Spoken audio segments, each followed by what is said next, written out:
sir, just to clarify, you're going to block the renewal of franchise of ABS? Anytime. So you're gonna block their... Yan. So hinahamon kita kay Boloy, pahinto mo nga ang probinsyano.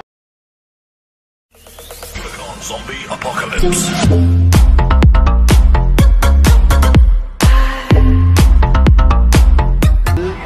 Si Kiboloy lang ang magpapahinto ng probinsyano, abangan niyo yan. So hindi ho totoo yung sinasabi ni Vice K na mayabang si Pastor. Hindi ho totoo yun. Huwag niyong iinsultuhin si Pastor dahil hindi niyo kilala ng personal yan.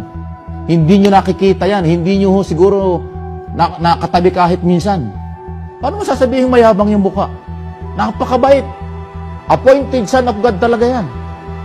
Walang ginawa kung hindi tumulong sa tao. Ipinagdadasal tayo kahit hindi nyo alam. Pati ikaw, Vice K, pinagdadasal ka, kasama ka dyan. Tapos iinsultuhin mo, sasabihin mo mayabang. Paano naging mayabang yung tao? Yung paniniwala niya at sinasabi niya, irespeto mo, irespeto mo. Huwag mong... So kayo, pag kayo nasa entertainment at masyado na kayong sikat, pati yung networking nyo masyadong sikat, think about helping humanity. Think about being an example to others. Think about being an example to the next generation. Kaya ako, wala akong kinikiligan na tao. Pero yung iba dyan, wala na akong masasabi sa kanila. Pero yung challenge mong yun, hindi lang ako nakarinig nun, kundi ang Diyos nakarinig nun. So, hindi kita hahatulan. Hihintayin ko na lang kung ano ang kalalabasan ng challenge mo.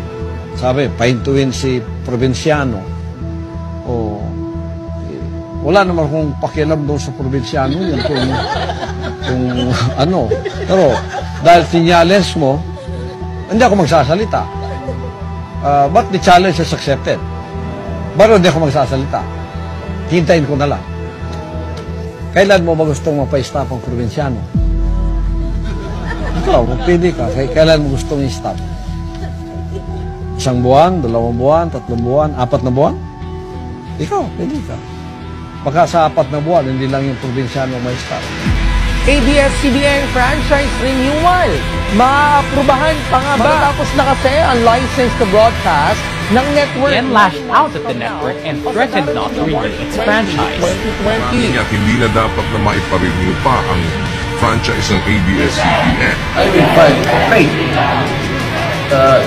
No long, Congress, no need to renew it. Wait, sir, just to clarify, you're going to block the renewal of franchise of ABS? Anytime. So you're gonna block their... Itong ABS, pag-expire ang contract ninyo, mag-renew kayo, aywan ko lang kung ano mayari. Ako pa sa iyo, pagbili na ninyo yan. Baka sa 4 na buwan, hindi lang yung probinsyano may stop. Baka pati yung network mo, stop na yan.